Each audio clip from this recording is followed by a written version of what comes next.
MMTS రైలు తెచ్చింది BJP government కాదా? Ring రోడ్డుకు సంబంధించినటువంటి అంశం బీజేపీ గవర్నమెంట్ చేసిన అభివృద్ధి కాదా? తెలంగాణ రాష్ట్రంలో జరిగినటువంటి అభివృద్ధి బీజేపీ చేసినటువంటి గవర్నమెంట్ కాదా? సికింద్రాబాద్ పార్లమెంటు పరిధిలో ఉన్నటువంటి చోటా మోటా వ్యాపారులందరికీ కూడా కరోనా సమయంలో 10,000 రూపాయలు ఒక్కొక్కరికి ఇచ్చింది బీజేపీ గవర్నమెంట్ కాదా? ఇంటింటికి కూరగాయల కానుంచి పంచింది ఆ రోజు కిషన్ రెడ్డి గారు కాదా? కాబట్టి ఇట్లా చెప్పుకుంటా పోతే చాంతాడంత లిస్టు ఉన్నది. ఈ చాంతాడంత లిస్టు చెప్పి మీకు సంజాయిషి ఇచ్చుకోవాల్సినటువంటి అవసరం మాకు లేదు. కేటీఆర్ గారికి మేము చాలా స్పష్టంగా 2-3 విషయాలు చెప్పదలుచుకున్నాం. మీ చెల్లె లిక్కర్ దందాల జైలుకు పోయింది. మీ నాయన ఫోన్ ట్యాపింగ్ దందాల రేపో మాపో పోతాడు.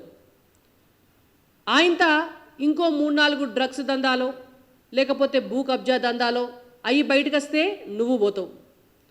కాళేశ్వరం బయటకు వస్తే మీ బావ పోతాడు. ఇది గ్యారంటీ. మీరు తెలంగాణ ప్రజల సొమ్మును ఎట్లా దోసుకోవాలనో అట్లా దోసుకొని, ఎంత అవినీతి చేయాలనో అంత అవినీతి చేసి, ఎంత దోపిడీ చేయాలనో అంత దోపిడీ చేసి, మళ్ళీ మీదకెళ్ళి ఇవాళ బీజేపీ ఏం చేసింది, కిషన్ రెడ్డి గారు ఏం చేసినారు, బీజేపీ నాయకులు ఏం చేసినారు, అసలు నీకు గింతనన్న దమ్ము ధైర్యం ప్రజల పట్ల బాధ్యతే లేకపోయా.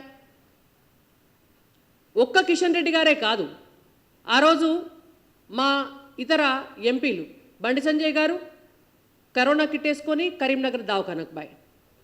ఇవాల్టి బీజేపీ నాయకురాలు అప్పుడు గవర్నర్ తమిళసై గారు ఉండే. గవర్నర్గా ఉన్నటువంటి ఒక మహిళ కూడా కరోనా కిట్టేసుకొని వరంగల్ ఎంజీఎంకు పోయి అక్కడ డాక్టర్లకు భరోసానిచ్చి ప్రజలందరికీ కూడా మేము ఉన్నామని ధైర్యం కల్పిస్తే నువ్వు మీ నాయన ఇంట్లో వంటిరు. మళ్ళీ ఇలా బీజేపీ గురించి ఆయన మాట్లాడుతుండు. కాబట్టి కేటీఆర్ గారికి మీ నోరు అదుపులో పెట్టుకోండి, జాగ్రత్తగా మాట్లాడండి. రేపో మాపో జైలుకు పోకే ముందు కనీసం సానుభూతన్న వస్తుంది ప్రజల దగ్గర, అదన్న తెచ్చుకోండి.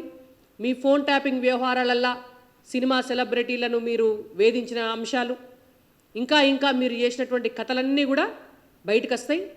అవన్నీ బయటకు వచ్చినాక వరుస పెట్టి మీ చెల్లె తిహార్ జైలుకు పోతే మీరు చెర్లపల్లి జైలుకు పోవాల్సి వస్తుంది. కాబట్టి నోరు అదుపులో పెట్టుకుంటే కేటీఆర్ గారికి మంచిది అనేటువంటి అంశాన్ని చెప్పి హెచ్చరిస్తూ